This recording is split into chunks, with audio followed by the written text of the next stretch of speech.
Pozdravite doktorja Igorja Lorencina. Hvala.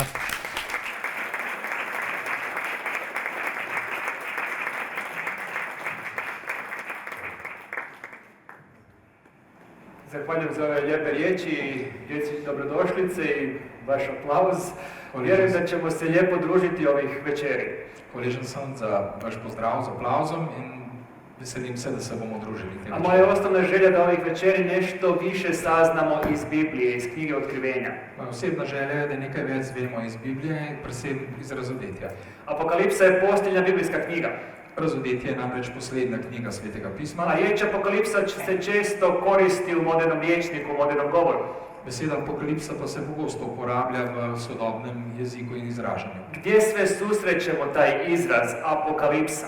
In kje vse srečamo ta izraz apokalipsa? Evo i u ovom našem naslovu Apokalipsa 2012. Tudi ta naš naslov govori o tem. U Ljubljani. V Ljubljani. Je li vjerujete da je moguća apokalipsa u Ljubljani? Ali verjamete, da je možno tudi v Ljubljani? Evo ovdje među nama večera želimo govoriti o apokalipsi. Danes med nami bi zvečer radi govorili prav o tem. Međutim, kada govorimo o apokalipsi, kada koristimo tu riječ, općenito ona se koristi za neke katastrofe. Ko uporabljamo to besedo, se v glavnem uporablja kot sinonim za katastrofe. Za nevolje, za uništenje svijeta. Težave, se pravi uničenje sveta. Za opisivanje u biti pojma kraja svijeta, uništenja svijeta, totalnog uništenja. Za opis popolne anihilacije oziroma uničenja sveta. U svijetu filma prije par godina izašao jedan film od Mela Gibsona naslova Apokalipto. Apokalipto je bil film, ki ga je Mel Gibson Ne znam koliki ste među vama imali prilike vidjeti taj film. Ali je kdo med vami videl ta film? Evo nekoliko ruku. U tom filmu konkretno autor predočuje uništenje jednog indijanskog plemena Maja. U tem filmu nam autor predstavlja uničenje nekega plemena iz rodu Majev. Film nema nikakve veze sa krajem svijeta kakvog znamo. In načeloma nima veze oziroma povezave s koncem sveta. Međutim, riječ je o uništenju ovog plemena, njihovom kraju. Beseda pa je o uničenju tega plemena, njihovem koncu. I očito je autor ovog filma mislio da, s obzirom da je riječ o uništenju kraju tog plemena, film treba nazvati takvim nazivom Apokalipto. Ker pa je govora o uničenju plemena, je autor smatrao da bi bila ta beseda Apokalipto primerna. Međutim, riječ apokalipsa spada u biblijsku terminologiju. Beseda apokalipsa pa spada u biblijski termin. Posljednja biblijska knjiga nosi upravo ovaj naslov. In prav ta naslov nosi posljednja biblijska knjiga svetopisanska. Apokalipsa i na grčki to izgleda ovako. Tako videti beseda apokalipsa u grščini. Apokalipsa je u stvari prva riječ u ovoj knjizi. Namreč prva beseda je apokalipsa Sa u tej tom knjigi. riječju započinje ova knjiga. S to besedo se začenja knjiga. I ljudi su nekako pomislili, evo prema ovoj prvoj riječi trebamo nazvati ovu knjigu. In ljudje so pomislili, da bi ravno s to prvo besedo začeli to knjigo. Međutim, što u stvari ta riječ znači? Kaj pa pravzaprav pomeni ta beseda? Ono što znači u modernom rječniku kataklizma, katastrofa, možda ne znači u originalnom grčkom jeziku. Mogoče v originalnem grškem jeziku ne pomeni to, kar pomeni v modernem konec nečesa. I ova riječ se u stvari sastoji od dva dijela, možemo reći. Ta beseda je sestavljena iz dveh delov. Sastoji se od prijedloga apo, se pravi iz predloga apo, i glagola kalipto. In tako glagola kalipto. Odnosno u ovom obliku kalipsis. V tej obliki pa kalipsis. I od toga dobijamo riječ apokalipsis. In od tod ta beseda apokalipsis. I ovaj glagol kalipto, dakle drugi dio riječi, znači u stvari skrivati. Ta drugi del besede, se pravi kalipto, pomeni skriti. Sakriti, dakle. Tako, skrivati, skriti. Dok prvi dio riječi u stvari znači prijedlog od. Prvi del pa je predlog od. I kada spojite, dakle, od, kriti, dobivate odkrivenje. In ko to dvoje sestavimo, dobimo nekaj, kar je odkritega, razodetje, razkritje. Dakle, ova posljednja biblijska knjiga nam želi nešto otkriti. Ta posljednja svetopisanska knjiga nam želi nekaj otkriti. I riječ je o otkrivenju Ivanovom, jer pisac te knjige je u stvari Ivan, apostol Isusa Krista. In govora je o Janezovem razodetju, kajti Janez je pisac te knjige. I pitamo se kako je moguće da ova riječ apokalipsa, koje u stvari ima jedno pozitivno značenje, otkrivenje. Vprašanje je, kako ta pozitivna beseda, razodetje, se našla v tem kontekstu. Kako je moguće da u našem modernom rječniku ta riječ dobije tako negativno značenje, katastrofe, uništenje? Kako je možno, da danes to pojmujemo kot sinonim za neko katastrofo ali pa uničenje? Naime, knjiga Otkrivenje Ivanovo spominje određene katastrofe i čak i kraj svijeta. Janezovo razodetje seveda omenja določene katastrofe, celo konec sveta. To je jedna od bitnih tema u ovoj knjizi. To je ena pomembnih tem v tej knjigi. Ono što ćemo vidjeti tokom ovih proučavanja jeste da to nije najbitnija tema. In kot bomo videli skozi vsa ta naša srečanja, bomo I videli jedno od najvažnejšo večeri temo. će se baviti u stvari fokusom, središnjom temom ove knjige. In eden izmed mojih predavanj se bo nanašalo na osrednjo temo pravzaprav razodetja. Dakle, očito čitateljima ove knjige te katastrofe i uništenje privlače pogled, privlače pažnju.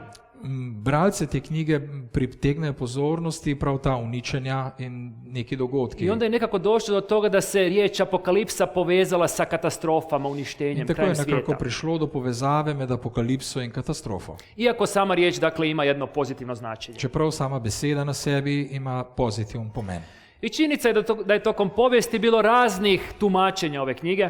Dejstvo je, da je tokom zgodovine ta ista beseda naletela na mnoga tolmačenja. Često se je dogodilo da takva tumačenja fatalno završe za tumače, one koji su interpretirali. Pogosto so to tolmačenje te iste besede oziroma knjige mnogi plačali s svojim življenjem. I tako je prije nekoliko desetljeća David Koreš proučavao Otkrivenje. Tako je ravno tako pred nekaj desetletji David Koreš preiskoval to I knjigo sa svojim razodetja učenjem i razumijevanjem Otkrivenja zarazio jednu određenu grupu ljudi.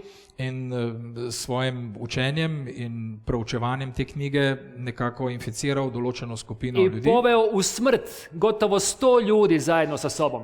in na ta način nekako povedel v smrt skoraj 100 svojih sledilcev. Naime, njegovo razumijevanje Otkrivenja ga je navelo da izazove američku državnu vojsku. Namreč njegovo dejanje je izzvalo ameriško vojsko I vojska je stvarno došla in vojska je seveda prišla i tamo je fatalno završilo gotovo 100 ljudi. in takrat so z življenjem plačali to zmoto, skoraj 100 ljudi je Bilo je to plačalo. 1993. godine. In to se je zgodilo 1993. leta. Zatim jedan drugi primjer iz povijesti, Potem še drugi zgodovinski primer, davne 1534. godine. davnega 1534. leta, U njemačkom gradu Münsteru se pravi v nemškem mestu Münster, okupila se je grupa studenata Otkrivenja. se je zbrala skupina na proučevanje razodetja. I proučavajući Otkrivenje, oni su došli do spoznaje da je njihov grad Münster u stvari Nov Jeruzalem. S tem, ko so proučevali knjigo razodetja, so prišli do zaključka, da je Münster pravzaprav Novi Jeruzalem. I da su oni, ti dakle koji proučavaju Otkrivenje, pozvani ostvariti Božju vladavinu u tom gradu. In da so oni poklicani ustvariti Božjo oblast v tem mestu. I cijela ta stvar je završila veoma krvavo. Zelo krvavo je končala tudi ta epizoda. Nekoliko tisuća ljudi, nedužnih žena i djece izgubilo je tu živote. Nekaj tisoč ljudi, celo žensk in otrok je izgubilo življenje zaradi Zbog tega. nečijeg proučavanja Otkrivenja i krivog razumijevanja teksta. Zaradi tega, ker je nekdo proučeval knjigo razodetja in to narobe razumel. I zbog toga pitamo se što trebamo činiti. Zato se sprašujemo, kaj pravzaprav nam je storiti. Kako čitati Otkrivenja da od Otkrivenja imamo blagoslove? Kako naj beremo razodetje, da bi od tega prejeli nekakšne blagoslove? Da nas naše čitanje ove knjige ne odvede u neki fanatizam. Da nas prebiranje razodetja ne bi uvedlo v fanatizem, Da nas odvede u neki fatalizam, da povedemo i druge možda u smrt. neko skrajništvo, ki bi lahko celo druge zapeljalo v smrt. Da li postoji neki način čitanja ove knjige, a da od nje imamo blagoslove i da nam ona oplemeni naš život, da nas uzdigne? Ali obstaja kakšen način, da proučujemo razodetje s tem, da nas to blagoslovi in na nek način ulepša naše življenje? Ja osobno vjerujem da postoji ispravan način čitanja Otkrivenja. Jaz osebno sem prepričan, da obstaja tak način branja in proučevanja razodetja. Osobno sam proučavajući Otkrivenje imao velike blagoslove. Osebno sem imel velike blagoslove s proučevanjem I razodetja. ja vjerujem osobno, duboko sam uvjeren da postoji metodologija studiranja ove knjige i čitanja ove knjige In verjamem, da obstaja metodologija za proučevanje in branje te koja će knjige, svakom čitatelju ove knjige donijeti blagoslove. katera bo vsakemu izmed bralcev te knjige prinesla blagoslov. Dakle, postavlja se pitanje koju metodologiju koristiti za razumijevanje ove knjige. Postavlja se vprašanje, kakšno metodologijo naj uporabimo za proučevanje te knjige. I evo ja bih predložio 2 metodološka koraka. 2 koraka metodološka bi predlagal. I ova 2 koraka imate dakle na skrinu. Tukaj sta zapisana. Prva točka jeste prepoznavanje situacije originalnih primatelja. Prva je prepoznavanje, v kakšni situaciji so bili tisti, ki so bili originalno seznanjeni s tem sporočilom. A njihova situacija je u stvari situacija ugroženosti vjerskih sloboda. V bistvu je bila pa njihova situacija ogroženost verske svobode. I reći ćemo nešto više o tome. Tudi o verski svobodi bomo nekaj več rekli. Druga točka koju isto tako želimo večeras razmatrati Drugo točko, po kateri bi radi preiskali ta isti tekst. jeste ukorijenjenost jezika otkrivenja u Starom Zavjetu. Ali je ukoreninjen jezik razodetja v Stari zavezi? Riječ je o jeziku Božjeg vodstva u prošlosti. Beseda je o tem, ali ima povezavo z Božjim vodstvom iz preteklosti. I ono što želim posebno naglasiti To, kar bi še posebej rad poudaril, jeste da ako zanemarimo ova 2 metodološka koraka u proučavanju otkrivenja, je, če zanemarimo ta 2 metodološka koraka v preučevanju razodetja, onda možemo biti sigurni da ćemo promašiti svrhu i cilj ove knjige. smo lahko prav gotovi, da bomo zgrešili cilj in namen preučevanja. Dakle, ovo su osnovna 2 metodološka koraka koja moramo na početku, kada ulazimo u ovu knjigu, moramo biti svjesni njih. Moramo biti zelo svesni teh 2 metod in vprašanj pri preiskovanju I razodetja. ako smo svjesni, onda će nam ova knjiga biti na blagoslov. Če nam je to v zavesti, potem nam bo ta knjiga prav gotovo v Ona će blagoslov. uzdići naš pogled ka Bogu Ona bo povzdignila naš pogled k Bogu i ona će nas ohrabriti. in nam bo dala ohrabritev, Usprko svim katastrofama i apokalipsama koje se možda nalaze oko nas. ne glede na to, ali se okrog nas dogajajo apokalipse in ostale katastrofe. I krenimo sada sa prvom točkom. Pa pojdimo na prvo točko. Dakle, situacija originalnih primatelja. Kakšna je situacija tistih, ki so originalno, prvotno prejeli to sporočilo? Kome je upućena ova knjiga? Komu je bila ta knjiga pravzaprav namenjena? U kakvoj povijesnoj situaciji je ona napisana? V kakšni zgodovinski situaciji je bila napisana? Naime, općenito kada govorimo o apokalipsama, Nasplošno, kadar govorimo o razodetjih, apokalipsa je u stvari literarni žanr namreč apokalipsa je literarna zvrst, koji nastaje u teškim povijesnim okolnostima. katera se pojavi v težkih zgodovinskih okoliščinah. Kada ljudima teško, kada su ljudi progonjeni, Se pravi, ko je ljudem težko in so preganjani, kada su vjerske slobode ugrožene, kadar so ogrožene verske svobode, u takvim okolnostima dolazi do nastanka apokaliptičkih spisa. v teh okoliščinah prihaja do apokaliptičnih spisov razodetja. Iz povijesti su poznate i neke druge apokalipse. Mimo grede so še neke druge apokalipse omenjene. Na primjer, u Bibliji, osim otkrivenja Ivanovog, imamo još jednu apokaliptičku knjigu. Še eno apokaliptično knjigo imamo poleg razodetja v Svetem pismu Ona se nalazi u Starom Zavjetu. in ta se nahaja v Stari zavezi. Riječ je o knjizi proroka Danijela. In beseda je o knjigi preroka Danijela. Da li znate u kakvim povijesnim okolnostima je knjiga proroka Danijela nastala? Ali veste, v kakšnih zgodovinskih okoliščinah je nastala ta knjiga preroka Danijela? Ona je nastala u doba babilonskog ropstva. Nastala je namreč v času babilonske sužnosti, Izraelski narod je bio porobljen. namreč izraelski narod je bil kompletno zasužnjen, Njihove slobode su bile ugrožene. njihova svoboda je bila Oni ogrožena, nisu mogli svoju religiju javno ispoljavati. javno niso mogli se pravi manifestirati, iskazovati svoje vere. I u takvom jednom teškom povijesnom trenutku Danijel sjeda i piše knjigu. In ravno v takem težkem zgodovinskem trenutku se je usedel Danijel in zapisal knjigo. Piše knjigu koja treba ohrabriti Božji narod. In ta knjiga je imela vlogo, da ohrabri Božje ljudstvo, Treba uzdići njihov pogled ka Bogu. naj bi povzdignila njihov pogled proti Bogu I treba im reći Bog još uvijek djeluje. in naj bi rekla, Bog ima še vedno moč in deluje. Bog još uvijek drži povijest ovoga svijeta u svojoj Še ruci. vedno ima v svojih rokah Bog zgodovino tega sveta. Bog ima plan. Bog ima določen načrt. I teolozi se danas slažu u ocjeni da u židovsko-kršćanskoj tradiciji postoji vrsta literature Teologi se strinjajo, da v judovsko-krščanski tradiciji obstaja zvrst literature, koju možemo nazvati apokaliptička ki literatura. jo lahko imenujemo kot apokaliptična I literatura. pitamo se kakve su karakteristike takve literature. Sprašujemo se pa, kakšne so značilnosti takšne literature. Ono što smo upravo naveli jeste da ona nastaje u doba kriza, To, kar smo ravno kar poudarili, da se nastaja v dobah krize, nevolja, teškoća, progonstava, se pravi preganj, težav, A osnovni je cilj takve literature uzdići pogled čitatelja ka Bogu. Osnovni namen pa je povzdigniti pogled bralca k Bogu. U stvari ta literatura želi uzdići čitatelja Namreč ta literatura želi povzdigniti i pomoći mu bralca, da na trenutnu povijesnu situaciju gleda iz Božje perspektive. da na trenutno zgodovinsko situacijo bralec gleda iz Božje perspektive, Da ima širu sliku da ima bolj širok pogled i da shvati da trenutni vladari koji ih ugrožavaju, koji ih progone, in da razume, da trenutni vladarji sveta, ki jih ogrožajo, oni neće vječno vladati. ne bodo vladali na vekomaj. Jer Bog nebeski drži situaciju u svojoj ruci. Kajti Bog ima nadzor nad situacijo. Dakle, Apokalipsa prvenstveno želi ohrabriti. Razodetje ima torej prvenstven namen ohrabritev I to je jedna od najvažnijih poruka koju želim da zapamtimo in večeras. to je ena najvažnejših sporočil, ki želim, da bi si ga danes večer zapomnili. Obično o Apokalipsi razmišljamo kao nečem negativnom, kao katastrofama, uništenju. Običajno o tem razmišljamo kot nečem negativnem, kot uničenju. Međutim, cilj Apokalipse jeste prvenstveno ohrabriti. Cilj apokalipse pa je v prvi vrsti ohrabritev. I evo jedan citat od stručnjaka za apokaliptičku literaturu John Collinsa. Tukaj imamo citat Johna Collinsa, strokovnjaka za apokaliptično literaturo. On kaže sljedeće o ovakvoj vrsti literature. Tako pravi: Kaže, apokaliptička literatura sadrži izazov da se na svijet gleda na način koji je radikalno drugačiji od uobičajenog shvaćanja. vsebuje izziv, da na svet gledamo na način, ki je radikalno drugačen od ustaljenega dojemanja.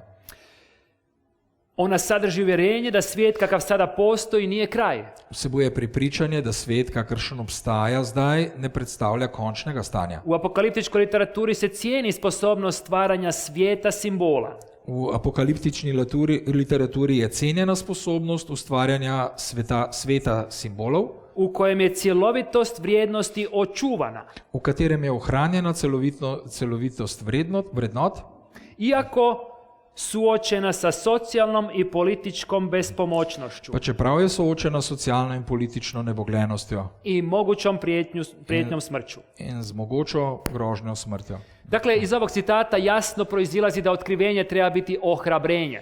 Namreč iz tega citata izhaja, da bi moralo biti razodetje ohrabritev Ohrabrenje u trenucima nevolje i patnje. v trenutkih stiske in težav. Ono pruža pogled na svijet iz Božje perspektive.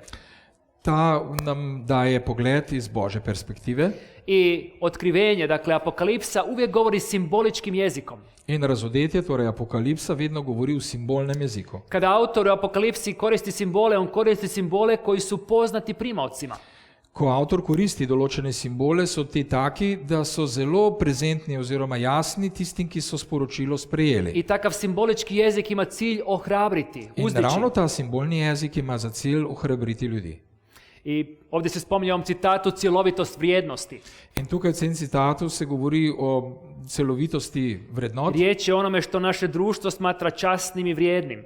Namreč beseda je o tem, kaj naša družba danes smatra za častno, pošteno. I često se ono što društvo smatra časnim i vrijednim suproti kršćanskim moralnim principima. In to velikokrat se ravno zoperstavlja krščanskim vrednotam in principom, to, kar družba smatra, da je sprejemljivo. Nekada možda društvo cijeni one koji kradu, koji se mogu uzdići. Mogoče v določenih momentih družba ceni tiste, ki kradijo, ki se povzdigujejo skozi to. Možda će doći vrijeme kada će društvo cijeniti one koji progone kršćane.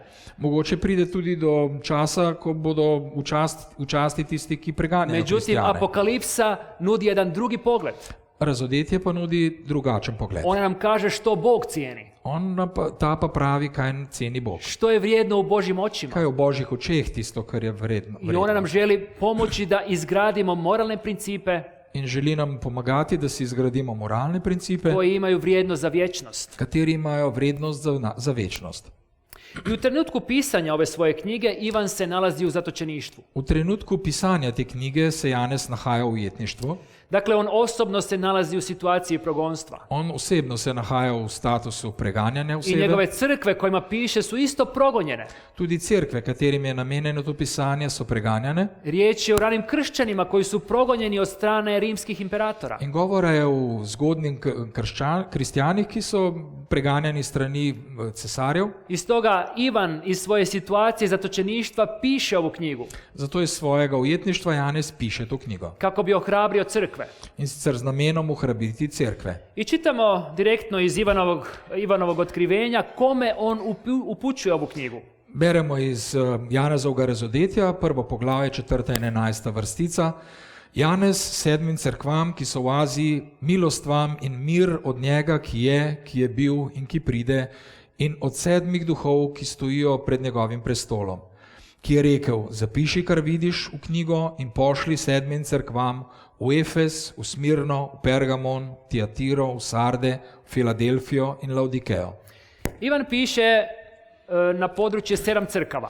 Janez torej piše pismo na področje 7 cerkva. Gdje se one u stvari nalaze? Kje pa se pravzaprav nahajajo? Nalaze se na području današnje Turske. Nahajajo se na teritoriju današnje Turčije. U ono doba to su bili trgovački centri, V tistem času so bila trgovska središča, centri civilizacije.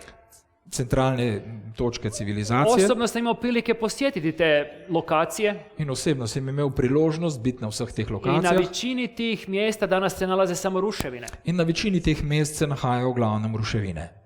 Smatra se da Ivan u doba židovskog rata Smatra se, oziroma da je v času judovskih vojn, u Janez sam, 60. godinama, dakle krajem 60. se godina, pravi konca 60. let prvega stoletja, morao pobjeći iz Judeje, moral pobegniti z Judeje, kao što su i mnogi drugi židovi morali pobjeći. kakor tudi so morali pobegniti mnogi drugi I Judje. on je pobjegao na područje Male Azije, na područje današnje Turske. In on je pobegnil na področje Male Azije, se pravi današnje I Turčije. tu se je nastanio u gradu Efezu. Tukaj je prebival v mestu Efes. A grad Efez je bio centar za cijelo to područje. Efes pa je bil centralna točka celotnega področja. I iz grada Efeza on je služio okolnim crkvama. In iz mesta Efes je služil tudi ostalim okoliškim cerkvam. On je u to doba 70. 80. godina V tem obdobju, teh 60. 70. letih, bio posljednji živući apostol. bil zadnji živi apostol. I crkve kojima je on služio su bile sretne imati ga u svojoj sredini. In cerkve, katerim je služil, so bile zelo vesele, ker jim je lahko služil. Zamislite da mi danas imamo apostola u našoj sredini koji je osobno boravio sa Isusom. Predstavljate si, da imamo med seboj apostola, ki je osebno živel življenje s Kristusom. Ivan je njima bio posebno bitna osoba. Janez je bil vsem njim še posebno draga To je za oseba. njih bila karika sa Isusom.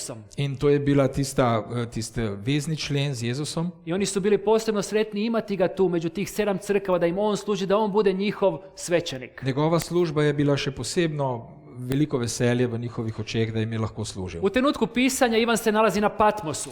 In v tem času pisanja se Janez nahaja na otoku Patmos. Riječ je o otoku koji se nalazi ispred turske obale To je namreč otok, ki se nahaja tik pred turško obalo. i riječ je o jednom otoku koji je korišten kao zatvor. In ta otok je imel edini namen biti neke vrste zapor. U bivšoj Jugoslaviji nešto slično je bio Goli otok. Goli otok je bil nekaj podobnega v bivši Jugoslaviji. Dakle, on je tamo bio odvojen od civilizacije, od ostatka svijeta. Tam je bil namreč ločen tudi fizično od civilizacije in ostalega sveta. I ovdje na ovom otoku on sjeda i piše jednu poslanicu, jedno pismo. In tu na otoku se je usedel, da zapiše eno pismo, Piše poslanico, svoje otkrivenje, apokalipsu. in napisal je ravno to razodetje. I njegova Apokalipso. osnovna namjera jeste ohrabriti vjernike u 7 crkava. In njegov osnovni namen je bil ohrabritev teh 7 cerkva, za katere je skrbel. Teolog David de Silva sljedećim riječima opisuje namjeru pisca otkrivenja. David de Silva govori o sledeč citat, namenu. Razodetje je socialni izziv 7 cerkvam, naj obdržijo svoj krščanski status navkljub zunanjim pritiskom. Razodetje je vabilo, naj ne popuščamo silam, ki trenutno vladajo, saj one ne bodo večne. Zato pa se lahko prepustimo v roke večni sili Jezusu Kristusu, ki mora biti v centru definicije antisocialnih vrednot 7 cerkva. Skozi razodetje želi Janez pripraviti cerkve na učinkovito soočenje s prihajajočo krizo, da bi cerkve obstale oziroma se ne bi prilagodile družbi in njenim pritiskom. Janezovo razodetje je klic k radikalnemu socialnemu dejanju, k odločitvi za življenje na obrobju družbe namesto za asimilacijo. Ivan poziva svoje crkve na vjernost usprkos progonstvu. Janez kliče svoje cerkve naj ostanejo zveste kljub preganjanju. Svjetovne sile, rimski imperatori ih progone.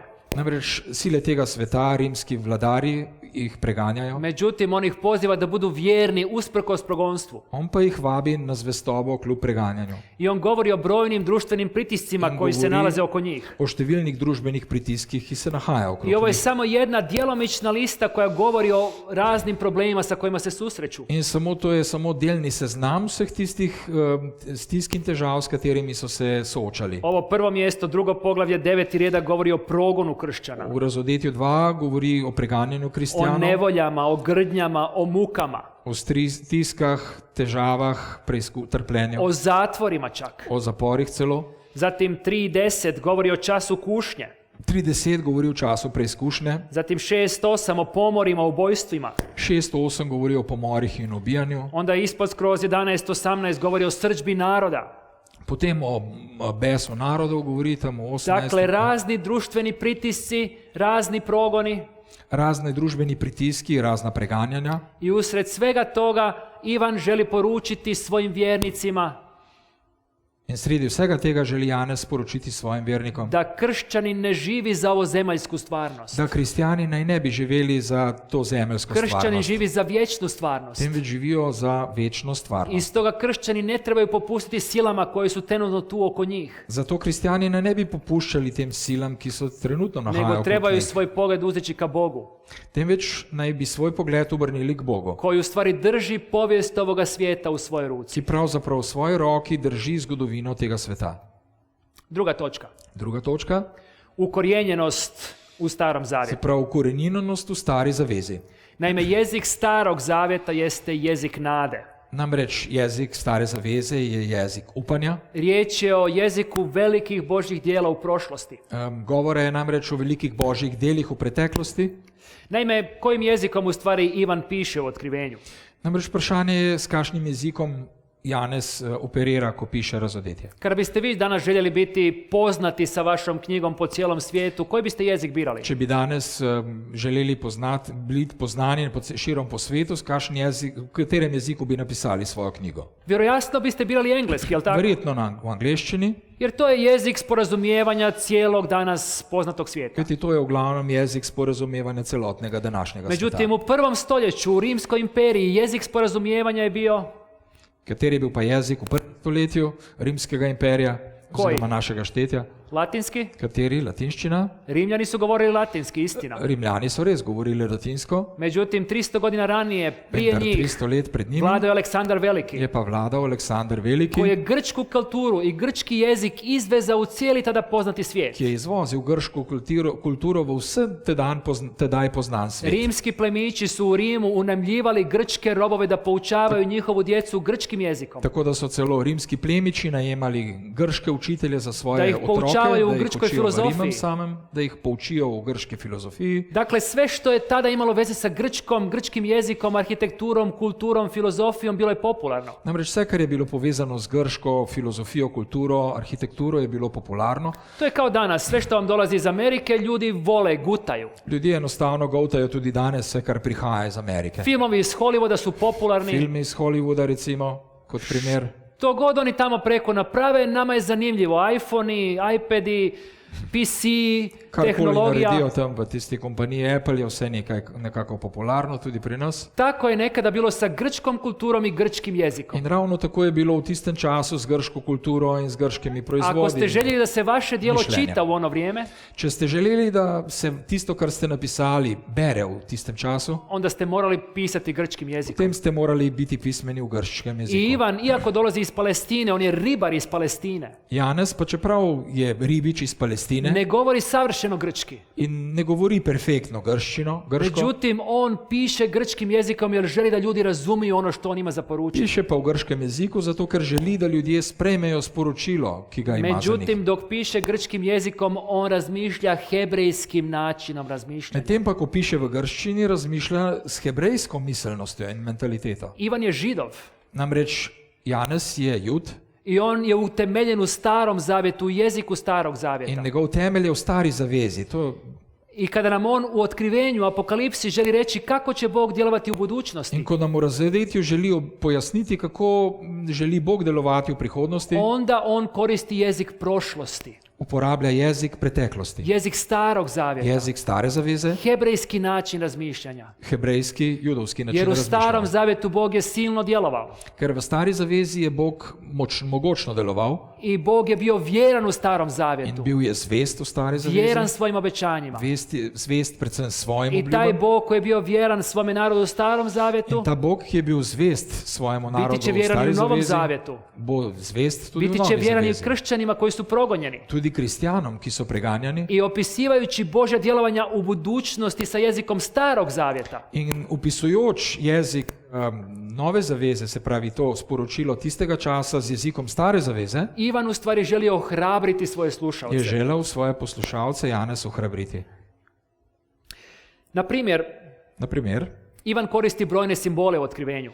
mnoge simbole v razodetju uporablja Janez. Na primjer, u 5. poglavlju, u 5. i 6. redku on govori o zakanom janjetu. V 5. poglavju, 5. in 6. vrstica uporablja simbole o zaklanjem jagnjetu, Onda govori o izdanku Davidovom potem govori o Davidovi korenini, o Davidovem rodu, i isto tako o lavu iz Judina plemena. potem govori o levu iz Judovega plemena. Odakle dolaze ti simboli? Odkot ti simboli? Oni dolaze iz starog zavjeta. Ti izhajajo iz stare zaveze. I sva ova 3 simbola mi kao kršćani lako tumačimo. In predvsem te 3 simbole mi kot kristijani z lahkoto Lav iz tolmačimo. Judina plemena, Se pravi lev iz Jude, izdanak Davidov. se pravi Davidova Zaklano korenina, janje. zaklano Sve su jagnje. to simboli koji predstavljaju Isusa Krista. Vsi te 3 simboli so tisti, ki predstavljajo Jezusa Kristusa. I mi obično kao kršćani nemamo problema uočiti ove simbole. Jednostavni su, lagani su. In običajno kot kristijani nimamo kakšnih večjih težav pri prepoznavanju teh Međutim, simbolov. može li netko tko ne zna ništa o povijesti Judinog plemena Bi pa lahko nekdo, kaj mislite, ki ne ve ničesar o zgodovini plemena Jude, razumjeti što Ivan želi reći kada govori o lavu iz Judinog plemena? bi razumel Janeza, ko želi nekaj povedati o levu iz Judovega plemena. Ili netko tko ne zna ništa o Davidu i o njegovoj kraljevskoj lozi, može li takav čovjek znati što Ivan želi reći tu? Ali pa nekdo, ki ne pozna ničesar o Davidu in njegovi kraljevski rodbini, vedel, kaj želi tukaj povedati. Ili Janez. netko tko ne zna ništa o starozavjetnom žrtvenom sistemu, Ali pa nekdo, ki ne pozna starozaveznega žrtvenega sistema. može li takav netko razumjeti što to znači zaklano janje? Ali lahko nekdo tak razume simbol zaklanega I jagnjeta. na ovim jednostavnim primjerima vjerujem da možemo uočiti koliko je bitno razumjeti jezik staroga zavjeta. In na teh enostavnih primerih lahko vidimo, kako pomembno je razumeti jezik stare zaveze. Postoje teolozi koji će reći da ne postoji gotovo niti jedan stih u otkrivenju Obstajajo teologi, ki trdijo, da ne obstaja niti ena vrstica, koji ne sadrži neko upućivanje ili simbol iz starog zavjeta. ki se ne nanaša na neke simbole iz stare zaveze. Ivan će rijetko, odnosno Ivan neće nikada citirati stari zavjet Janez pravzaprav nikdar ne citira stare u zaveze. otkrivenju, V razodetju namreč. međutim on će stalno koristiti riječnik i simbole iz starog Vedno zavjeta. pa uporablja besednjak in simbole iz stare zaveze. Čak što više u prvom retku svoje knjige on će reći da će govoriti jezikom simbola. Celo v prvi vrstici že spregovori, da bo govoril v jeziku simbolov. Kojih simbola? Katerih simbolov? Starozavjetnim jezikom, starozavjetnim riječnikom. Starozaveznih simbolov, se pravi iz besednjaka stare zaveze. I osnovna svrha ovog starozavjetnog jezika u otkrivenju Osnovni namen pa koriščenja jezika starozaveznega jeste ohrabriti Božji narod. je ohrabriti Božje ljudstvo. Cilj je reći da kao što je Bog bio vjeran u starom zavjetu, Namreč cilj je reči, kakor je bil Bog zvest v stari zavezi, tako će istom biti vjeran i u budućnosti. tako bo ravno tako zvest tudi v prihodnosti. Dakle, slobodno možemo reći da Ivan koristi jezik prošlosti kako bi opisao budućnost. Lahko rečemo, da se Janez koristi z jezikom in besednjakom prihodnosti, da bi opisal preteklosti, da bi opisal prihodnost. I možda se pitamo jesu li primalci otkrivenja bili u mogućnosti, jesu li oni shvatili te starozavjetne simbole. Lahko se vprašamo, kako so razumeli, ali so sploh razumeli sprejemniki sporočila simbole stare zaveze. Ono što želim posebno naglasiti jeste da su ljudi, rani kršćani u prvom stoljeću bili daleko bolje opremljeni razumjeti to nego mi danas. To, kar bi želel podariti, da so bili kristijani v prvem stoletju mnogo boljše opremljeni za razumevanje razodetja kot mi danes. Zašto? Zakaj? Naime, što je bila Biblija ranog kršćanstva? Kaj je bilo sveto pismo prvotnih kristjanov. Koju Bibliju je Isus mogao koristiti? Katero svetopismo je pravzaprav Jezus lahko uporabljal? Da li je Isus svojim učenicima čitao Ivanovo evanđelje? Ali je bral svojim učencem recimo Janezovo razodetje ali pa Ne, evangelij? ono je napisano tek daleko poslije Isusove smrti. Ne, temveč to je bilo zapisano šele mnogo kasneje po Jezusovi smrti. Da li je Ivan svojim crkvama čitao Pavlove poslanice? Ali je recimo Janez bral svojim učencem Pavlova pisma? Ne, osnovna literatura koju su oni koristili bila je Stari zavjet. Namreč osnovna literatura, s katero so uporabljali, Oni je su bila se Stara hrabrili iz zaveza. Starog zavjeta. In hrabrili su se iz Stare zaveze. I mnogi rani kršćani su u stvari došli iz židovstva. Mnogi zgodnji prvotni kristijani so prihajali prav iz judaizma, iz A oni židovstva. koji nisu došli iz židovstva, koji su bili pogani, često su bili bliski sinagogi, poznavali su židovsku kulturu i židovski Stari zavjet. Tisti pa, kateri so bili pogani, so bili seznanjeni z judovsko kulturo, s sinagogami, ker so bili zelo blizu. Židovi su svoju djecu poučavali Starom zavjetu. Namreč Judje so svoje otroke poučevali o Stari zavezi. Sinagoga je u stvari bila jedna vrsta škole, Sinagoga je bila vrsta šole, gdje bi djeca odlazila i osnovni predmet koji bi se tamo poučavao jeste učenje Starog zavjeta na pamet. in tam so se na pamet otroci učili osnovni del proučevanja, torej Staro zavezo. Minimum što je svatko mora naučiti je bila Tora, prvih 5 Mojsijevih knjiga. Najmanj, kar se je nekdo moral naučiti na pamet, je bila Tora, se pravi prvih 5 Mojzesovih A knjig. išlo se i dalje, učio se kompletni Stari zavjet na pamet. Nekateri pa so celo nadaljevali in se naučili na pamet kompletno Staro zavezo. I iz takve jedne situacije, kada Ivan aludira na neko mjesto u Starom zavjetu, In z takšne situacije, ko Janez govori o neki situaciji Stare zaveze, rani kršćani koji to slušaju, So koji zgodni slušaju kako se kristjani. otkrivenje čita u njihovoj crkvi, ki so to slišali, kako se razodetje bere v njihovi cerkvi, oni automatski povlače paralele sa Starim zavjetom. so avtomatično vlekli paralele s Staro zavezo. Zašto? Zato što Stari zavjet znaju na pamet. Zakaj? Zato, ker so ga pač poznali na pamet. Nama danas nedostaju te paralele sa Starim zavjetom. Danes pa nam te paralele oziroma povezave s Staro zavezo manjkajo. Mi ga ne znamo na pamet. Ne poznamo ga na pamet I zbog toga ćemo često u otkrivenju previdjeti neke simbole, neke stvari na koje Ivan želi uputiti, in zato bomo zelo pogosto v razodetju spregledali določene simbole, na katere nam Janez želi stvari koje su originalni pozornost primaoci odmah shvatili, postaviti. a mi danas imamo problema sa tim stvarima. Danes pa imamo težave s temi stvarmi, kar Janezovi učenci v tistem času niso imeli. I često kada čitamo otkrivenje mi lako uočimo paralele sa knjigom proroka Danijela. Pogosto, kadar beremo razodetje, lahko potegnemo usporednice s knjigo preroka Danijela. Međutim, otkrivenje upućuje isto tako na psalme, na petoknjižje, Le to pa jasno nakazuje oziroma usmerja pozornost tudi na psalme, na Toro, na 5 Mojzesovih knjig, Izaju, na Ezekijela, Zahariju. na Izaijo, Ezekijela, Zaharijo.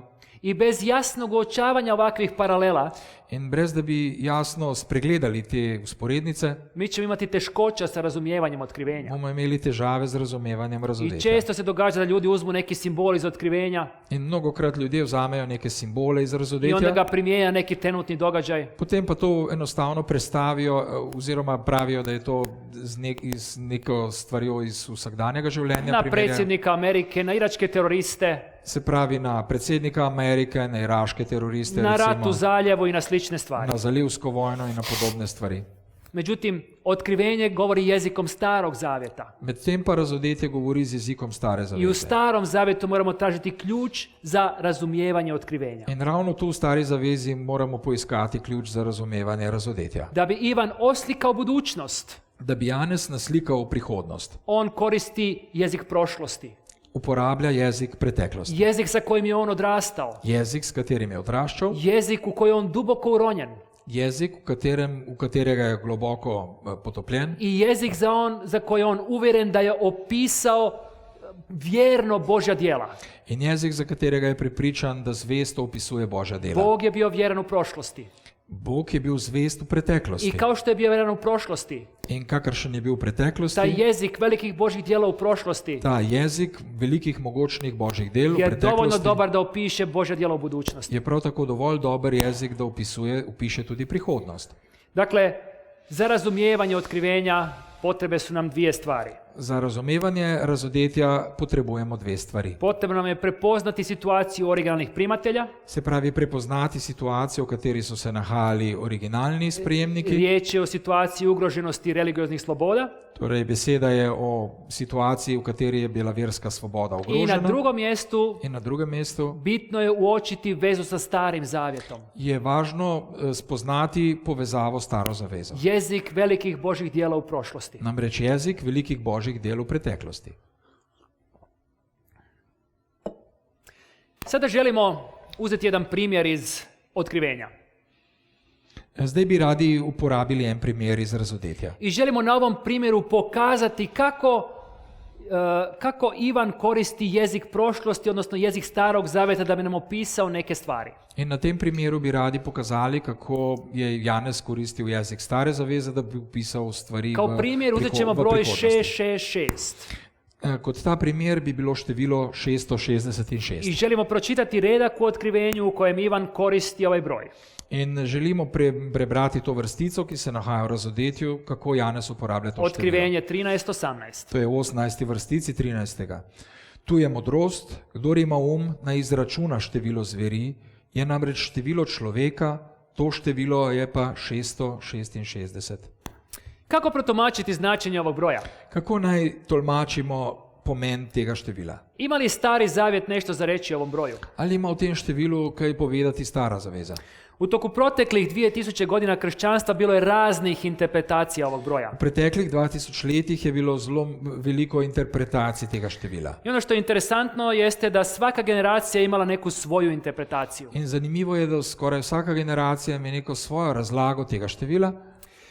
Naime, u ranom kršćanstvu V zgodnem krščanstvu namreč, rani kršćani su često znali ovaj broj pripisivati Neronu, namreč zgodni kristijani so zelo pogosto pripisali to število Neronu, rimskom imperatoru. Zašto baš njemu? rimskemu vladarju, Zato cesarju. što je on okrutno progonio kršćane. Ravno zaradi tega, ker je na okruten način preganjal U kristjane. 60. godinama za vrijeme njegovog vladanja pogubljeni su Petar i Pavao. Ravno v njegovem času, v tistih 60 letih, sta bila pogubljena tako Peter kot I na Pavel. koga onda je bolje primijeniti taj broj nego baš na njega? In kako bi lahko uporabili to število, za koga bi lahko uporabili to število, če ne ravno zanj? Kasnije u 90. godinama rimski imperator Domicijan Kasneje v 90 letih, se pravi rimski cesar Domicijan, je isto tako progonio kršćane. je ravno tako priganjal kristjane. I onda su rani kršćani rekli, ne, to je ipak Domicijan, on je 666. Potem so pa kristjani rekli, ne, ta Domicijan je 666.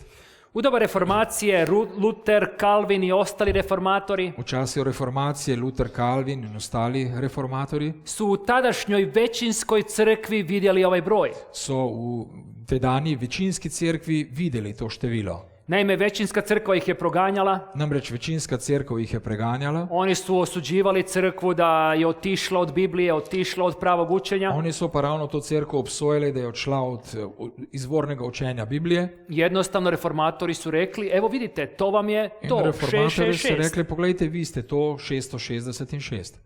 U novije doba njemački kajzer, V najnovejšem času je bil nemški cesar, Kajzer, a kasnije i Adolf Hitler su bili označavani tim brojem. kasneje pa tudi Adolf Hitler označevani s tem istim številom. Dakle, razne mogućnosti i razne interpretacije. Torej veliko možnosti, veliko interpretacij. I uglavnom je primjena ovog broja ovisila sa koje povijesne distance ljudi gledaju.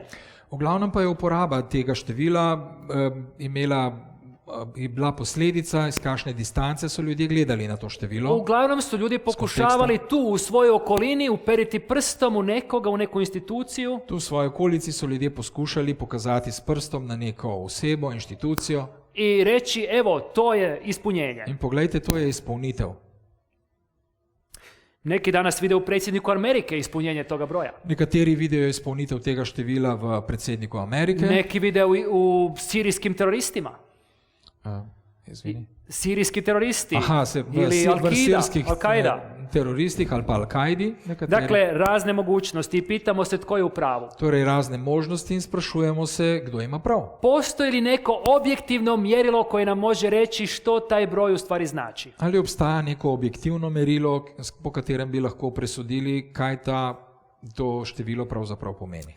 Ljubitelji matematike pokušavaju matematičkim putem doći do značenja riječi 666. Ljubitelji matematike se koristijo z neko numerologijo, da bi dognali, kaj to število pomeni. I tako se događa da se uzimaju latinski nazivi In tako se dogaja, da se vzamejo neki latinski nazivi i onda se u latinskim nazivima traži brojčana vrijednost od in potem se v 666. vseh teh latinskih nazivih išče seštevek 666. Poznato vam je da u latinskom određena slova imaju određenu brojčanu vrijednost. Namreč jasno nam je, da določene črke imajo v latinščini tudi ekvivalent kot števila. X označava 10, X je recimo 10, I označava I je jedinicu. 1, ja. I tako ljudi uzimaju, na primjer, titulu rimskog pape. In tako recimo vzamejo naziv rimskega papeža, Vicarius Filii Dei, namreč Vicarius Filii Dei, što znači namjesnik Sina Božjeg. kar pomeni namestnik Sina Božjega. I uspjeli su u tom nazivu izračunati broj 666. In ravno v tem nazivu se da seštevek teh črk določiti število 666. Međutim, problem je što i mnoga druga imena i mnogi drugi nazivi daju isto tako brojčanu vrijednost 666. Problem pa je, da tudi drugi nazivi, titule in druga imena sestavijo ravno isto število, 666. Dakle, postavlja se pitanje je li Ivan za nas uopće predvidio da se mi bavimo matematikom? In potem se postavlja vprašanje, ali je Janez predvidel za nas, da se bavimo z računanjem Kako matematiko, bismo došli do značenja ovog broja? da bi prišli do realnega pomena te besede. Je li Ivan bio tega matematičar? števila. Ali je bil Janez matematik? Je li on stvarno mislio da samo matematičari mogu u nebo? Ali je mislil, da samo matematiki lahko pridejo v nebesa? Ako je stvarno tako mislio, koji je jezik predvidio za dešifriranje tog broja? Če pa je mislil tako, kakšen jezik je smiselno mislil, da se uporabi za Za rešitev tega ovakva problema? dešifriranja se obično koriste latinski nazivi i titule. Za taka dešifriranje se običajno vzajemajo latinska imena in pa tudi naslovi. Međutim, Ivan je pisao na grčkom. On pa je pisal v grščini. Zašto ne bismo uzeli grčki jezik i u njemu tražili Zakaj pa dešifriranje? ne bi vzeli recimo grški jezik kot osnovo za dešifriranje teh simbolov? Osnovno pravilo pri tumačenju otkrivenja jeste da ne možemo ga tumačiti jezikom 21. stoljeća. Osnovno pravilo pa je, da razodetja ne moremo tolmačiti z jezikom 21. stoletja, Nego prvenstveno sa stajališta čovjeka prvog stoljeća. temveč prvenstveno iz stališča človeka iz prvega Iz stoletja. Ivanove perspektive. Z Janezove Iz perspektive perspektive njegovih primaoca. in z perspektive njegovih spremnikov njegovega pisma. Dakle, Ivan govori jezikom prvog stoljeća. Torej Janez govori z jezikom prvega stoletja. I kada Bog Ivanu daje vizije o budućnosti, In ko daje Bog Janezu vizijo prihodnosti, Ivan ne opisuje te vizije nekim jezikom budućnosti. ne opisuje to z nekim jezikom prihodnosti, Ne opisuje ih jezikom, recimo, engleskim ili latinskim, torej ne uporablja latinskega ali pa angleškega jezika, nego koristi grčki jezik, jezik svoga vremena. in temveč uporablja jezik svojega časa, torej grščino. Međutim, da bi opisao koncepte, on koristi jezik prošlosti, hebrejski jezik. Da pa bi upisal koncept, uporablja hebrejski jezik. Jezik staroga zavjeta. To je jezik stare zaveze. I zbog toga, da bismo razumjeli ovaj simbol, Zato, da bi razumeli ta simbol, moramo otići u stari zavjet je potrebno oditi v staro i zavezo. pokušati naći u starom zavjetu što nam može protumačiti značenje In toga broja. poskušati najti v stari zavezi, kaj pravzaprav to število naj bi pomenilo. Kje ga najdemo? Naime, rani kršćanin Zgodni kristijani namreč, koji u crkvi sluša kako se čita otkrivenje, ki so v cerkvi poslušali, kako se bere razodetje, kada čuje o ovom broju, ko slišijo to število 666, on u svojoj glavi automatski povlači paralelu se pravi iz svoje glave avtomatično potegnejo sporednico sa mjestom u starom zavjetu da se taj broj koristi. z mestom v stari zavezi, ki se nahaja v stari zavezi. Riječ je o prvoj kraljevima 10.14. In govora je o prvi knjigi kraljev 10.14. Možemo pročitati. Zlato, ki se je letno stekalo k Salomonu, je tehtalo 666 zlatih talentov. O čemu je ovdje riječ? O čem je tu govora? Kaže nam se da je Solomonov godišnji prihod u zlatu bio 666 talenata. Govori, da so bili Salomonovi dohodki 666 talentov zlata. Ne znam da li smo svjesni kolika je to količina Ali zlata. ne vem, če ste v svesti, kakšna je to količina zlata. Netko je to pokušao preračunati Nekdo je to poskušal zračunati i došao je do brojke od 23 tone in prišel je do števila 23 ton. godišnjeg prihoda u zlatu. Letni dohodek Salomona tona je bil 23 ton zlata. Ja ne znam koliko imaju američke savezne rezerve u Ne zlatu, vem, koliko vsebujejo ameriške zvezne rezerve ali ovo države, je definitivno puno zlata ampak 23 ton je definitivno veliko zlata. godišnje. Na leto. A Salomon je vladao mnogo godina. Salomon pa je vladal leta dolgo. Međutim, pitamo se što nam jedna ovakva brojka, jedan ovakav podatak može reći o otkrivenju. Sprašujemo se pa, kaj eno tako število nam danes sploh lahko pomeni v razodetju. Direktno nakon ovog teksta kojeg smo upravo čitali, Takoj po tem tekstu, ki smo ga ravno kar prebrali, nam pisac prve kraljevima kaže da je Solomon prekršio sve točke biblijskog zakona o kraljevima.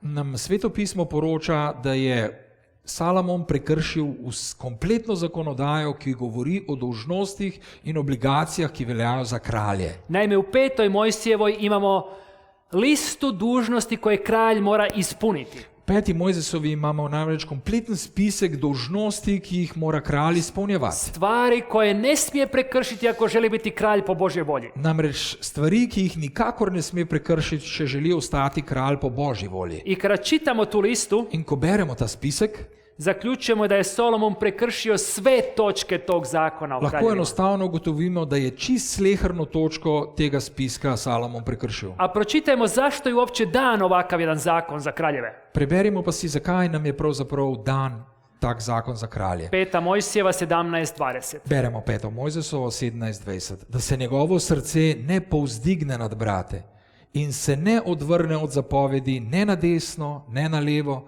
da se njemu in njegovim sinovom podaljšajo dnevi kraljevanja sredi Izraela. Ovaj zakon je dan kako se kralj ne bi uzoholio Ta zakon je dan, da se kralj ne bi prevzel i kako se ne bi uzdigao iznad svoje braće. in da se ne bi povzdignil nad svojimi vrati. Međutim, prekršajem ovog zakona u svim njegovim točkama, Namreč kršenje tega zakona v vseh točkah Salomon se uzoholio.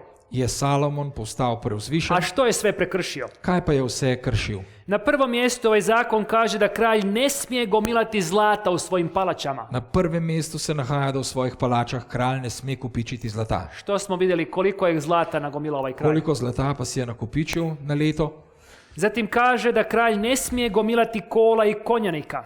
Potem piše, da si ne sme nakupičiti konj in vozov. Zašto? Voz. Zato što će se onda kralj pouzati u svoju vojsku, Ker bo potem enostavno kralj zaupal v količino in moč svoje vojske. a ne u Boga nebeskog. Ne pa v nebeškega I Boga. ponovo onda imamo oholost. In popolno je tukaj prevzetnost tista Ja ta mogu glavna. svojom snagom, meni Bog ne treba. Jaz lahko s svojo močjo Boga sploh ne I potrebujem. najzad ovaj zakon o kraljevima kaže da kralj ne smije imati žene iz susjednih kraljevstava. In potem je določilo kralju, da se ne sme poročati z ženami iz sosednjih kraljestv. Kada čitate koliko je samo 100 žena i inoća Solomon imao iz drugih Če kraljevstva, beremo samo, koliko stotin je imel žena zakonitih Salomon v svojem življenju. onda vam postaje jasno ne da samo je prekršio, nego ga je sa užitkom kršio.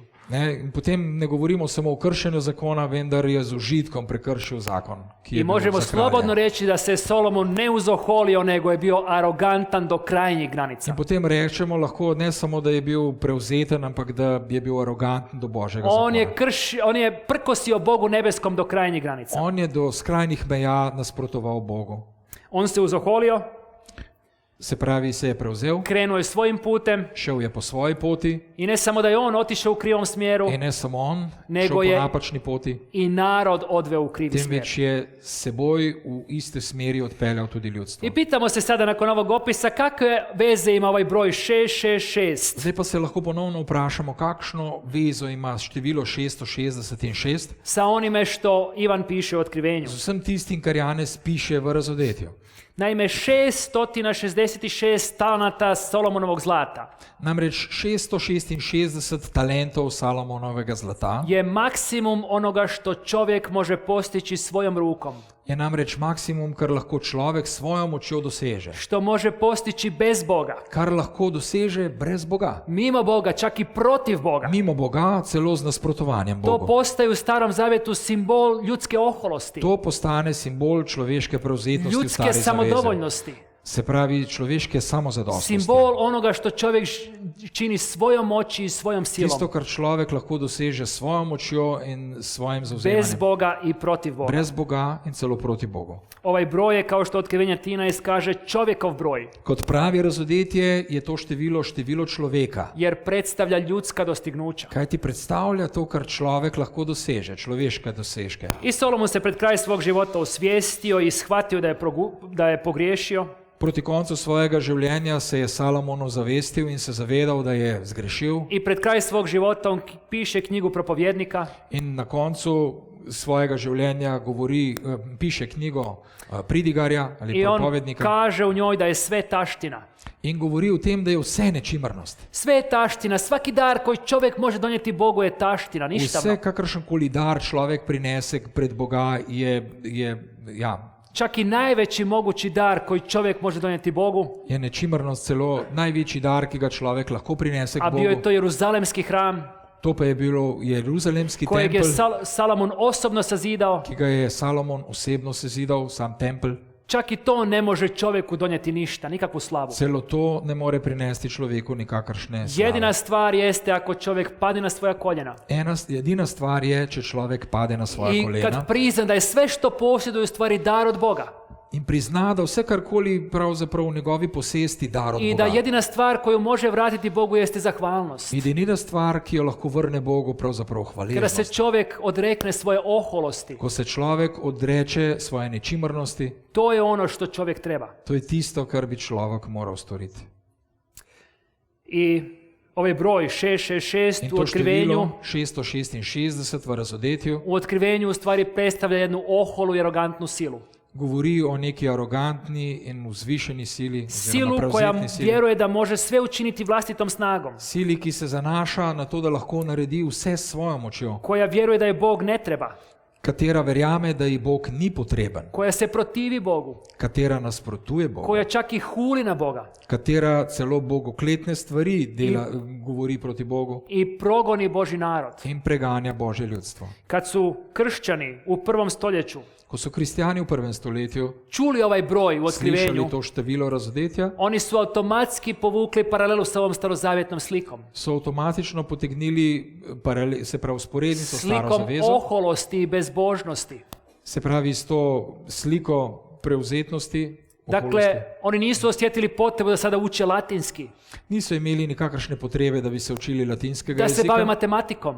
da bi se ukvarjali z matematiko. Njima je njihovo znanje starog zavjeta bilo dovoljno da tumače ono što im Ivan želi poručiti. Njim je bilo znanje stare zaveze zadosti za tolmačenje razodetja. Ivan sa ovim simbolom želi upozoriti rane kršćane. In Janez želi s temi simboli upozoriti zgodnje On im kristjane. želi reći nemojte biti oholi, nemojte biti arogantni. Ne bodite preuzvišeni, ne bodite arogantni, pravi. Nemojte se pridruživati silama u vašem svijetu koje su ohole, koje su arogantne. Nikar se ne družite s silami vašega sveta, ki so vzvišene Nego in nečimrne, budite na Božjoj strani. temveč ostanite na Božji strani. Budite uvijek svjesni da sve što postojite jeste dar od Boga.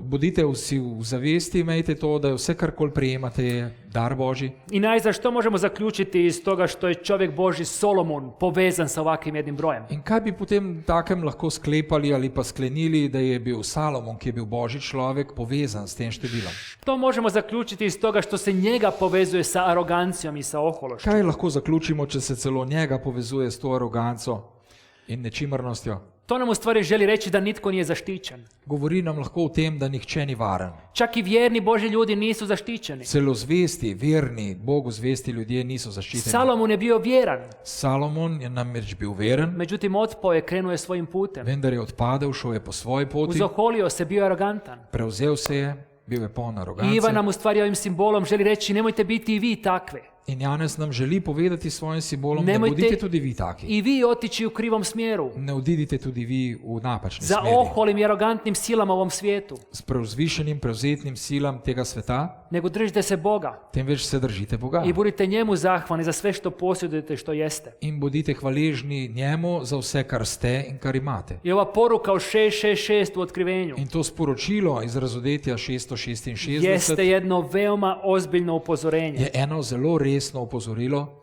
Upozorenje za nas danas. Opozorilo za nas danes. Svatko tko pokuša svojom silom ići napred, Vsakdo med nami, ki želi napredovati s svojo močjo, ko pokuša ići bez Boga ili mimo Boga, ki želi brez Boga ali pa mimo Boga osuđen doseči, je na propast. je obsojen na propad. Iz toga Solomon piše Zato Salomon piše v pregovorih u 3, 5, 6, Izrakama 3, 5 i 6, kaže sljedeće. pravi takole: zaupaj Gospoda z vsem svojim srcem, na svojo razumnost pa se ne zanašaj. Na vseh svojih potih ga spoznavaj in on bo ravnaval tvoje steze. Bezbožna sila u otkrivenju Namreč ta brezbožna sila v razodetju jeste arogantna, ona vjeruje da može sve postići svojom silom. je prevzetna in verjame, da lahko vse doseže s svojo močjo. Bez Boga, čak i protiv Brez Boga. Boga, celo proti Bogu. I glavna stvar u ovom kontekstu otkrivenju In v tem kontekstu razodetja je glavna stvar, nije ime i prezime ove sile. ni ime in priimek te sile. Glavna te stvar moči. jeste da i mi, i ti i ja možemo biti dijelom te sile. Glavna stvar je, da sva lahko tako jaz kot ti del te sile. Ako u našem životu pokazujemo ovaj duh arogantnosti i Če v oholosti, svojem življenju pokažemo tega duha arogance in prevzetnosti, duh samodovoljnosti, se pravi duha samozadostnosti. Bog želi da se oslanjamo na njega, Bog pa želi, da se naslonimo nanj, a ne na druge stvari oko nas ili ne u pa na nama. vse tiste druge stvari, ki so okrog nas in pa v nas samih. I još jedan primjer iz Starog In Zavjeta še en primer iz Stare zaveze, s kojim želimo privesti kraju. s katerim bi želel dokončati. Naime, u Danielu u 3. poglavlju Namreč v preroku Danielu v 3. poglavju kralj Nabuhodonozor dao je sazidati jedan kip. namreč je dal kralj Nebukadnezar sezidati kip. Riječ je o kipu koji je bio 60 lakata visok Namreč beseda in govora je o kipu, ki je bil 60 laktov i visok 6 lakata širok. in 6 laktov širok. I ponovno imamo šestice. In povsod imamo šestice. Broj 6 općenito u Starom Zavjetu predstavlja ljudski broj. Namreč število 6 v Stari zavezi običajno To predstavlja je broj število človeka. nedovoljnosti, nesavršenosti. To je število nezadostnosti, nepopolnosti. To je ono što čovjek čini svojom silom. To je tisto, kar lahko človek stori ali doseže s svojo močjo. I Nabuhodonozor zida taj kip. In Nebukadnezar je sezidal ta kip Kip je sav od zlata. in kip je bil popolnoma zlat. Da li vas čudi što je od zlata? Ali se čudite, da je zlat? Da li ovdje imamo ponovno ljudsku aroganciju, Ali ljudsku imamo samodovoljnost? tu pod vprašanjem zopet človeško samobitnost ali pa samozadostnost? Da li je aroganco? slučajno da je ovaj kip visok 60 metara Ali je slučajno, da je bil tudi ta kip visok 60 i širok laktov 6 metara? in širok 6 laktov? I onda on saziva sve svoje službenike, Potem pa je poklical vse svoje služabnike in te uradnike, kraljeve svih okolnih naroda koje je pokorio. tudi kralje vseh pokorjenih narodov, I postoji jedna naredba. in obstaja en ukaz. Svi se moraju pokloniti tom kipu. Vsi se morajo pokloniti pred tem kipom. Onaj tko se ne pokloni umrijeće. Tisti, ki se ne bo poklonil pred kipom, bo umrl. I ovdje imamo krivo usmjereno bogoštovlje. In tu imamo napačno usmerjeno čaščenje. Imamo krivo usmjereno proslavljanje. Napačno tudi slavljenje usmerjeno. Bog svakako ne želi da proslavljamo i da se molimo nekim ljudskim tvorevinama. Bog vsekakor ne želi, da se čudimo, slavimo in častimo neka človeška stvarstva, Da obožavamo ali pa ono što stvaritve. mi sami možemo stvoriti. da bi oboževali tisto, kar lahko sami naredimo ali pa ustvarimo. Da obožavamo materializam, predmete, stvari u ovom svijetu, tehnologiju. Da obožujemo tehnologijo, materializem, tisto, kar v tem svetu. Bog želi da proslavljamo samo njega. Bog želi, da slavimo, častimo njega. I u ovom događaju svi ti vladari poklonili su se, In v tem dogodku so se vsi te poklicani vladari poklonili, osim 3 mladića. razen 3 mladeničev. A ta 3 mladića bili su židovi, Ti 3 mladeniči pa so bili Judje, koji su jako dobro poznavali Stari Zavjet, ki so zelo dobro poznali Staro zavezo koji su ga znali na pamet, in so znali to na pamet koji su znali da Bog ne želi da se klanjamo bilo čemu drugome, in so imeli v zavesti, da Bog ne želi, da se klanjamo čemorkoli nego samo drugemu, stvoritelju neba i zemlje. temveč samo stvarniku, samemu nebesi in I zemlji. njihova osuda je bila smrt. In njihova obsodba je bila smrt. Završili su u ognjenoj peći. Končali so v ognjeni peči, Trojica. 3, I Nabuhodonozor gleda In Nabukadnezar jih je opazoval i čeka kad će oni pasti, kad će oni izgoriti u toj vatri. in opazoval je, kdaj bodo padli in zgoreli v Ljudi tem koji ognju. su ih nosili u vatru su od siline vatre pali na mjestu mrtvi, Ljudje, kateri so jih vrgli v peč, so a ovi od mladići jakosti stoje usred vatre. ognja popadali mrtvi, ti mladeniči pa so sredi ognja stali. I što je najinteresantnije, nisu sami u vatri. In kar je bilo najbolj zanimivo, niso bili v ognju sami. Pojavljuje se četvrti. Pojavil se je še četrti I Nabukodonozor kaže, taj četvrti je kao sin Boži. in ta četrti pravi Nebukadnezar je kakor sin Božji. Bog osobno dolazi zaštititi one koji su njemu vjerni. Namreč Bog osebno je prišel zaščititi tisti, ki so mu bili zvesti. I upravo je to i poruka otkrivenja. In to je pravzaprav tudi sporočilo razodetja. Poruka koju ćemo studirati sljedećih večeri. Se pravi, tisto sporočilo, ki ga bomo preštudirali v naslednjih Ako večerih, smo vjerni Bogu, če smo zvesti Bogu. Bog nas dolazi zaštititi. Prihaja Bog, da bi nas zaščitil. Bog želi biti sa nama. Bog želi biti z nami. Međutim, ako smo oholi, ako smo arogantni, Če pa smo vzvišeni in arogantni, Bog će nam dozvoliti da idemo Prevzetni. našim putevima. nam bo Bog dovolil, da nadaljujemo po svojih I poteh. kao što nam je u otkrivenju propast ove sile 666 prorečena, In kakor je prerokovano v razodetju, propad te Ona sile sigurno propada. 666, ki prepade silo, i propadaju i svi oni koji idu za njom. tako tudi propadajo vsi tisti, ki sledijo tej sili. Međutim, oni koji su vjerni Bogu, Tisti pa, kateri ostanejo Bogu oni će biti zvesti, zaštićeni tisti bodo zaščiteni. i Bog će doći njima u obranu. In Bog bo prišel, da bi jih zaščitil. I ono sa čime otkrivenje završava, In tisto, s čemer razodetje končuje, završava sa Kristovim ponovnim dolaskom. končuje z Jezusovim ponovnim prihodom. Isus Krist je došao prvi put na ovu zemlju kao djetešće u štalici. Prvič je Jezus prišel na ta svet kot dete v Došao je štalico. da bi otkupio ovu zemlju svojom krvlju. Prišel je, da bi odkupil ta svet svojo krvjo. Međutim, cijeli Novi Zavjet nam svjedoči, Isus Krist osobno svjedoči Celotna nova zaveza pa nam priča o tem, o Jezusu, o tome da će on uskoro doći da bo zopet prišel. i da će sa sobom povesti one koji su mu vjerni. In da bo vse tiste, ki so mu zvesti, odvedel s seboj. One koji nisu pošli za oholim i za arogantnim silama. Tisti, ki niso šli za prevzetnimi in arogantnimi Koji silami, osobno u svom životu nisu ispoljavali tu arogantnost kroz 666. tisti, ki v svojem življenju niso izkazovali to arogance, atribute sile 666, Kroz samodovoljnost, skozi kroz samozadostnost, bezbožnost, skozi kroz brezbožnost, čak i protivljenje Bogu. celo nasprotovanje Bogu, Nego on u svoje kraljevstvo želi povesti one koji žele biti sa njime. temveč želi v svoje kraljestvo odpeljati vse Koji tiste, su ki si vjerni želijo njegove njegovim prisotnosti, principima. ki so zvesti njegovim principom. I sljedećih večeri mi želimo nastaviti proučavati otkrivenje. In v naslednjih večerih želimo nadaljevati s proučevanjem Sutra navečer razodetja. nastavit ćemo sa Armagedonom. Jutri zvečer bomo nadaljevali s Posljednjom Harmagedonom, ljudskom bitkom. namreč zadnjo človeško bitko. Kakvo značenje ima ta bitka? Kakšen pomen ima ta bitka? Ko je uključen u nju? Kdo je vse v njo vključen? I kakav će biti ishod te bitke? In kakšen bo končni rezultat te A bitke? najvažnije je gdje ćemo ti i ja biti u toj bitki. Najvažnejše pa je, kje se bova nahajala jaz in ti v tej Bog bitki. želi da dobro poznajemo njegovu riječ Namreč Bog želi, da dobro poznamo i da njegovo budemo besedo upućeni u ono što dolazi, in da nam bo jasno vse tisto, kar ima priti. kako bismo mogli biti spremni za taj trenutak kada on dođe po nas. Ko bi lahko bili pripravljeni v tistem trenutku, ko on pride. I moje oziroma želje i na molitva da se svi mi Moja želja in molitev pa je, u tom trenutku možemo naći na Božjoj strani. da se mi vsi lahko najdemo v tem trenutku na Božji strani. I pozivam vas da ovako kako sjedimo, pogledamo naše glave i završimo sa In molitvom. povabil vas, da pripognemo svoje glave s kratko molitvijo, zaključimo.